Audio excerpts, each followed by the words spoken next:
Welcome to the deep dive. Today, we're immersing ourselves in something quite unexpected from a major historical figure, Leon Trotsky. Right. We're going beyond the usual focus on war, revolution, high politics. Way beyond. We're looking at his writings from the mid-20s, collected in Problems of Everyday Life. And everyday life here really means, well, everything. You have this key revolutionary figure, co-founder of the Soviet state. A military leader? Exactly. And he's writing seriously about things like sloppiness, bad manners, public laundries, even how to fold a newspaper correctly. It seems almost trivial, doesn't it? Why would someone like Trotsky spend time on boot polishing or grammar? Well, that's a core question. For Trotsky, this cultural sphere what the Bolsheviks called byet, so customs, daily life, how people actually live this is the final battlefield, the decisive one, maybe. And the timing is crucial here, mid-20s. Absolutely. This is right in the middle of that intense factional struggle inside the Communist Party. The fight against the growing conservative bureaucracy led by Stalin. So he couldn't criticize Stalin openly. Pretty much prohibited. Yeah. So these discussions about culture, science, everyday habits, they became a kind of complex political language, a way to warn against narrow-mindedness, against bureaucratism, without naming names directly. So complaining about bad print quality in a newspaper, that was actually a coded message. You got it. Yeah. A veiled attack on inefficiency, on, well, bureaucratic thinking taking root. Okay. So our mission today is to unpack that connection, how this huge task-building socialism, the, quote, biggest job in history, was argued to depend completely on getting these seemingly small, petty jobs of daily life right. Exactly. How the grand vision connected to the nitty-gritty of byte. All right, let's dig in.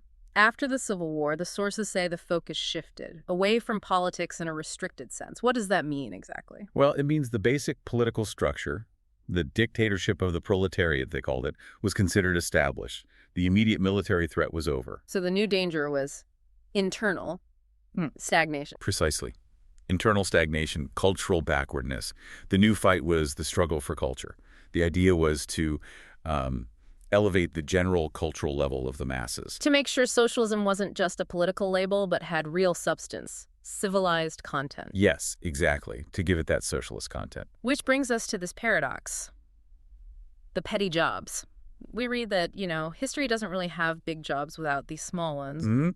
And those small tasks, they stop being petty only when you see them as part of a bigger plan, a great creative conception. So for Trotsky, things like accuracy, precision, they weren't just nice-to-haves. Not at all. They were political and economic tools. Things like sloppiness, wastefulness, illiteracy. These weren't just personal failings. They were seen as, well, dangerous hangovers from the old czarist system. Counter-revolutionary almost. And were there obvious signs of this lack of accuracy in daily life? Oh, everywhere, according to the sources. Poor quality goods, lack of planning, wasted time, wasted materials. It was systemic. So the message had to change to something like, whoever is true in the small matters will also be true in great ones. Like a fundamental retraining. Yes. And the Red Army was kind of the first big laboratory for this. That makes sense. An army needs more than just revolutionary enthusiasm to work. Absolutely. You can't run an effective army on spirit alone. It demanded teaching every single soldier not just how to fight, but how to read, how to use maps, manuals. Basic literacy, then. Basic literacy, yes, but also habits. Habits of tidiness, punctuality, following instructions precisely, cleaning your rifle, keeping your barracks orderly. These were framed as cultural work. Foundational work for culture, yes. Yeah. Training the mind for rational thought, for organized action. Okay, so if the individual mind needed this retraining, then language, the main tool of thought, must have been a target too. But given all the chaos, wasn't focusing on, like, bad language or swearing? Wasn't that a bit of a luxury? They argued it was essential, an absolute necessity. Language is how we think, right?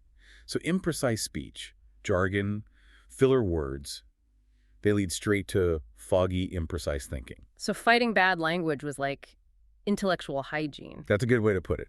Just like fighting physical filth was crucial for physical culture, fighting bad language was seen as crucial for intellectual culture. The working class needed a clear, incisive language to actually participate, to govern, to build. That shift from public speech to the really private sphere, the family feels pretty dramatic. From the barracks to the bedroom, so to speak. Well, the revolution couldn't just stop at the factory door, could it? The sources are clear. Family relations, even among workers, were totally shattered. The old ways were breaking down. Yeah, the old patriarchal, often religious family structure was collapsing. And while they saw this as inevitable, necessary even, it was also incredibly chaotic, often deeply painful for the people involved. Can you give us some examples? What did these domestic tragedies look like on the ground? The texts mention some really tough situations, like two committed communists, both spouses, so active in party work Yeah. that their actual home life just disintegrates. They neglect each other, neglect their kids, until the marriage itself falls apart. They achieved political equality maybe, but lost their personal connection. And the ideological clashes within families. Oh, definitely. That could show up in seemingly small things that revealed a huge gap. Imagine a communist husband and his non-party wife, who might still be religious. Okay. A party directive comes down. Remove religious icons from homes. For him, it's a political task, straightforward. For her, it's a disaster. It feels like the moral center of her home is being destroyed. Wow. Or the other way around. Yes. Also cases where, say, a wife from a traditional background gets involved with new communist women's groups, finds a new sense of purpose, a civic identity. And refuses to go back to the old ways. Exactly. Refuses to be just a domestic servant, breaking ties with her old family expectations, finding a new voice. So, achieving equality in politics or industry, that was just the start. The really hard part, the infinitely more arduous problem, was getting actual equality inside the family unit. And they argue that was basically impossible as long as women were stuck with the main burden of housework, the cooking, the cleaning, the sewing, looking after everyone, the classic double burden. Right. Even if she had a job and party membership? If she was still chained to the stove and the laundry tub, she couldn't really participate fully, not culturally, not politically. Her time and energy were just consumed. So the proposed solution wasn't about, nagging husbands to do more dishes. No. It was much more radical. The ultimate practical goal laid out was the full socialization of domestic work. Meaning? Public laundries, public restaurants or dining halls, public nurseries, kindergartens. Taking that work out of the individual home and making it a collective responsibility. And this wasn't just a convenience thing. It was tied to the whole project. Absolutely inseparable from the overall socialist construction. Yeah. You needed the state to get wealthier to actually build these facilities, right? But you also needed women freed from domestic chores to help build that wealthier state. It was a feedback loop. Okay, but this is where the later critique, especially from that 1936 source written in exile, comes in, and it sounds pretty damning. Yes, it highlights what's seen as a major ideological U-turn, or betrayal. The argument is that the rising bureaucracy, led by Stalin, actually became afraid of what freeing women might unleash. Afraid of what? Progressive individualism. Exactly. Afraid of people developing truly critical views, independent opinions. So they essentially pulled back on the whole project of socializing domestic life. Paid lip service, but didn't build the laundries. Pretty much. They talked about equality, but didn't commit the resources. And this hit rural women especially hard, those relying on small private plots. It just cemented that double burden. And that retreat had darker consequences too, didn't it, regarding women's rights? It certainly did. The early revolutionary government had actually legalized abortion, viewing it as a fundamental civil and cultural right for women. The idea was that motherhood should be a conscious choice. But the bureaucracy reversed that. They suppressed those rights. Abortion became illegal again, effectively turning it into a privilege for the wealthy who could find ways around the law, while working women faced punishment. It was a very clear signal that the revolution in Boyd in everyday life was being deliberately stalled, controlled. Moving back out into public life, then, the revolution needed new cultural tools, new ways to engage people, especially to replace the influence of the church. Right. The sources suggest that for many ordinary workers, religious habits weren't always about deep faith. It was often inertia, tradition, and also the sheer spectacle of the church. The rituals, the visuals. Yeah, the lighting, the incense, the singing, the architecture. It had a powerful theatrical appeal. Just telling people, be atheist wasn't going to cut it. So they needed alternatives, new rituals, new spectacles.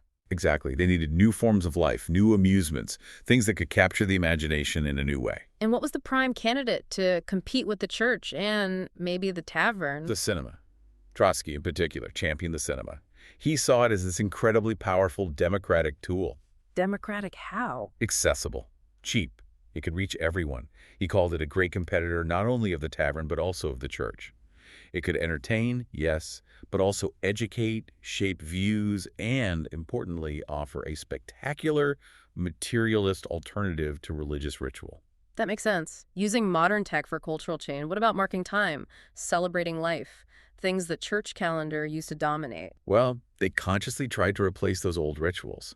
Celebrating personal birthdays became encouraged instead of just the patron saint's day, and revolutionary anniversaries became major public holidays. And the names. We have to talk about the names. Yes, the revolutionary names. It was quite a trend. Oktyubrina, Vladimir, Ilyich, Rosa for Rosa Luxemburg, that makes sense. But REP, REP. Chuckle slightly. Yes, REP. It stood for revolution, electrification, peace. Like a political slogan as a first name. It was absolutely about branding.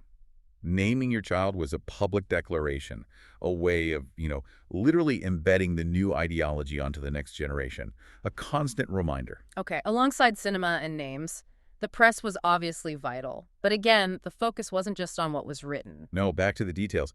They were criticizing technical sloppiness, bad printing, pages not cut properly, newspapers folded wrong. Seriously, complaining about how the paper was folded? Yes, because it showed a lack of respect for the reader and a sort of passive acceptance by the readers themselves. They were pushing for a reader culture where people would demand quality. The newspaper had to be sharp, efficient, the most comprehensive weapon for enlightenment. You couldn't have it looking sloppy. And connecting the press back to the grassroots, that's where the worker correspondents came in, the RAB Corps. Exactly. These were seen as essential small levers for this whole cultural uplift project. The eyes and ears on the ground. Precisely. Sending in reports from factories, villages. The key was vivid fact, timely, specific details about real life. But facts weren't enough on their own. No. The crucial skill was combining those vivid facts with the correct point of view, making the political conclusion flow naturally from the evidence presented. There was a strong warning against just, beating the reader over the head with the moral. Show, don't just tell. Okay, so if these RAB Corps were meant to be feeding honest, specific facts up the chain, why didn't that system help combat the main enemy you mentioned earlier, bureaucracy? Well, because bureaucracy, as described here, isn't just about inefficient paperwork. It's presented as a deeper cultural issue, a mindset. What kind of mindset? Heartless formality, going by the book even when it makes no sense, a kind of official nihilism almost, and, yes, endless red tape. And Trotsky warned against a specific type of bureaucracy. Yes, what he called progressive bureaucracy. These were officials who basically said, look, don't worry about culture now. Wait until the state gets rich, then we'll hand out cultural improvements like a birthday gift. Sort of trickle-down culture. Exactly. And the revolutionary perspective completely rejected that. It demanded mass initiative now, today. The government couldn't just decree cultural change from above. Impossible. Yeah. Transforming by it, everyday life, needed the broadest initiative of the masses. People organizing voluntarily at the local level, demanding communal kitchens, pushing for better childcare facilities, taking ownership. The state could provide resources, maybe, but the drive had to come from below. And these sources connect this practical political need for grassroots action back to some pretty high-level philosophy, right? Dialectical materialism. Yes, absolutely. Culture itself is defined in material terms. It's all the knowledge, all the skills humanity has accumulated to, understand and control nature. But culture has always been used by ruling classes. True. Historically, it served class oppression. But the argument was that the proletariat couldn't just reject all past culture. They had to master it all the useful parts anyway, from military strategy to, efficient plumbing. Everything needed to build socialism. And atheism fits into this materialist view how? It was seen as fundamental, a prerequisite for clear revolutionary thinking.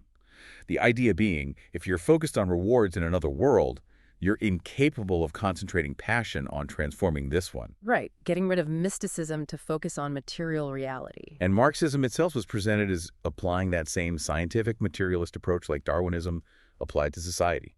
Understanding evolution, change, how things develop. Which brings us back to dialectical thinking as opposed to vulgar thinking. Yes. Vulgar thinking, the source argues, deals in fixed categories. A is always A.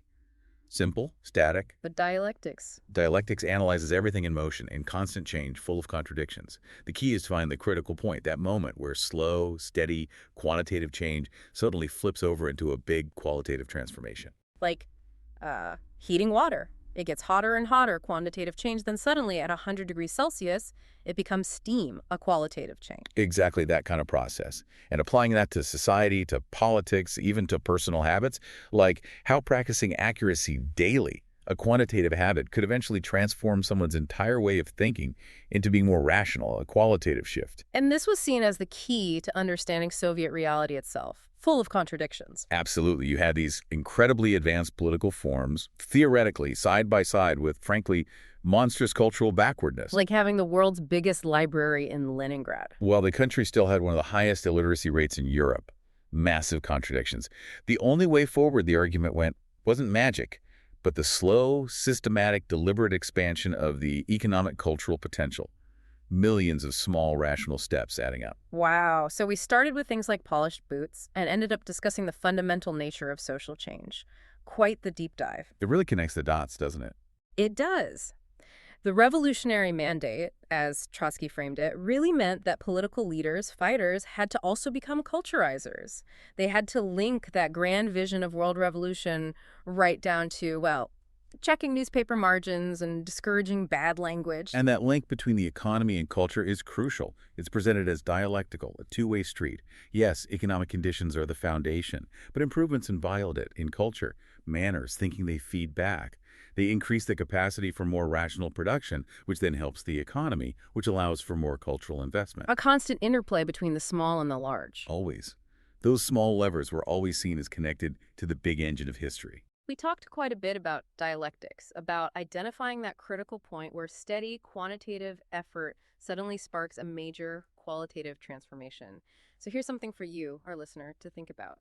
What seemingly minor quantitative change is happening right now in your own life or maybe in your field of work or study?